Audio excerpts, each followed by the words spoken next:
ओम सतनाम। अब हम करेंगे अपना तीसरा चैप्टर शरीर क्रिया विज्ञान व खेल। इसमें पहला क्वेश्चन है शारीरिक पुष्टि अर्थात फिजिकल फिटनेस। इसके जो एलिमेंट्स हैं सहन क्षमता, शक्ति, लचक, गति व तालमेल संबंधी क्रियाओं को निर्धारित करने वाले कारकों का वर्णन करो। वो क्वेश्चन में पूछता है कौन कौन सी ऐसी चीज़ें हैं जो सहन क्षमता, शक्ति, लचक आदि को प्रभावित करती हैं। सबसे पहले हम देखते हैं शक्ति को निर्धारित करने वाले कारक कौन कौन से हैं। शक्ति माने ताकत। नंबर एक है शरीर का भार। जो व्यक्ति शरीर से भारी होगा उसमें ताकत भी अधिक होगी, वो वजन ज़्यादा उठा सकता है। मांसपेशीय संरचना। हमारे शरीर में दो तंतु होते हैं,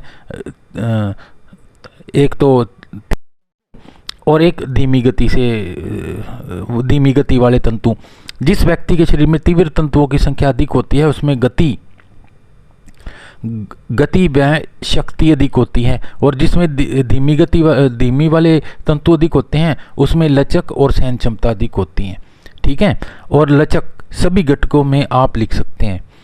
तो ये 4-5 पॉइंट हैं, आप सभी जो घटक है ना उसी में आप एक जैसे लिख सकते हैं। नेक्स्ट है जैसे गति विकास की विधियाँ। गति को प्रभावित करने वाले कारक लिखें। तो शरीर का भार, जिसका शरीर का भार कम होगा, हल्का होगा, वो तेज भागेगा। मांसपेशीय संरचना, जिसमें तीव्र गति वाले फाइबर की अधिक संख्या होगी वो तेज गति से भागेगा। नियमित व्यायाम, जो नियमित व्यायाम करता है उसकी स्पीड नेचुरल अधिक होगी। लचक अधिक होगी तो वो उसकी जो है ना स्पीड भी अधिक होगी। तो आप ये पांचों पॉइंट अपने हिसाब से सेटल कर सकते हो। नेक्स्ट क्वेश्चन है हृदय वाहिका संस्थान पर व्यायाम के प्रभाव लिखो। वो कहता है अगर हम नियमित व्यायाम करते हैं तो हृदय पर क्या प्रभाव। नंबर रक्त प्रवाह में वृद्धि। नंबर गति में वृद्धि। नंबर 3 रक्तचाप में वृद्धि। नंबर 5 हृदय रोगों का जोखिम कम होना। नंबर मतलब हम थक जाते हैं तो हम दोबारा से पुनः शक्ति प्राप्त कर लेते हैं। नेक्स्ट क्वेश्चन है व्यायाम का मांसपेशीय संस्थान पर प्रभाव लिखो। तो नियमित व्यायाम करने से मांसपेशियां मजबूत हो जाती हैं जिससे शरीर सुंदर दिखता है। मांसपेशियों में वृद्धि, अधिक कोशिकाओं का निर्माण, अतिरिक्त मोटापे पर नियंत्रण। नेक्स्ट क्वेश्चन जो है वो वेरी इंपॉर्टेंट है, 100% कई क्वेश्चन पेपर में आएंगे। क्वेश्चन है खेल चोटें क्या हैं, कारण बचाव व इसके प्रकारों के का वर्णन करो। खेलते लग जाना आम बात है, कोई भी दुनिया में खिलाड़ी ऐसा नहीं है जिसे चोट ना लगी हो, तो इसे कहते हैं खेल चोटें। खेलते समय चोट लगना खेल चोटें कहलाते हैं। 3 प्रकार की होती हैं। नंबर 1 मुलायम ऊतकों की चोटें, कंट्यूशन, नील पड़ना, मोच, खिंचाव, खरोच, रगड़। ठीक है, अब ये वेरी इंपॉर्टेंट, मैंने आपको पहले बताया था प्राइस और माइस की क्रियाएं। खिंचाव को दूर करने के लिए प्राइस क्रिया को अपनाया जाता है। पी का मतलब होता है प्रोटेक्शन, सुरक्षा। आर का मतलब होता है रेस्ट मैंने आराम। आई मैंने आइस का मतलब होता है बर्फ का उपयोग करना। सी मैंने कंप्रेशन, दबाव। कोई भी चोट लग जाती है तो उस पर हम दबाव डालकर उसको। ई मैंने एलुवेशन, कोई भी चीज़ हो, खून ज़्यादा बह रहा है तो उसको हम अपने हार्ट से ऊपर उठाकर ब्लड को रोक सकते हैं। नेक्स्ट है मोच, ये भी वेरी इंपॉर्टेंट है। इसमें इस दोनों विधियों का प्रयोग होता है। प्राइस का बताई देती है। माइस का अर्थ होता है मोबिलाइजेशन, गतिशीलता। जब किसी को बॉल लगती है या गिर जाता है तो खिलाड़ी को कहते हैं भी चलो, तेज से चलो, तो गति करने से भी इसमें आराम मिलता है। आई मैंने बर्फ। सी मैंने दबाव डालने से भी आराम मिलता है, जैसे पट्टी बनाया जाता है। ई मैंने एवुलेशन, ऊपर उठाना।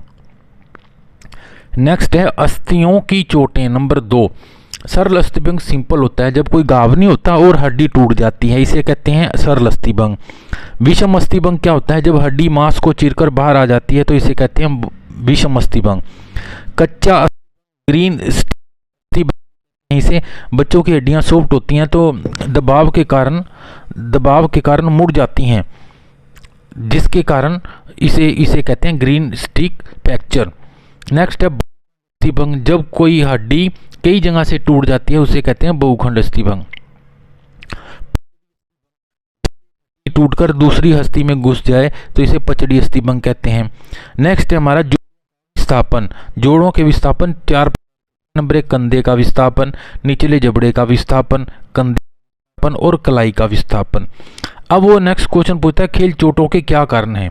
खेल चोटों का सबसे कारण है खेल का मैदान ठीक ना होना, खेल के सुरक्षा उपकरणों जैसे पैड, बैट, ग्लव्स और हेलमेट का प्रयोग ना करना, वार्मिंग अप ना करना, खेलने के बाद कूलिंग डाउन ना करना, खेल के नियमों की जानकारी ना होना। तो ये सारी चीज़ें हैं जिससे खेल चोटें लग सकती हैं। नेक्स्ट क्वेश्चन कहता है प्राथमिक सहायता किसे कहते हैं, इसका महत्व लिखो। तो चोट लगने के बाद और डॉक्टर के पहुंचने से पहले खिलाड़ी की जो सहायता की जाती है उसे प्राथमिक सहायता कहते हैं।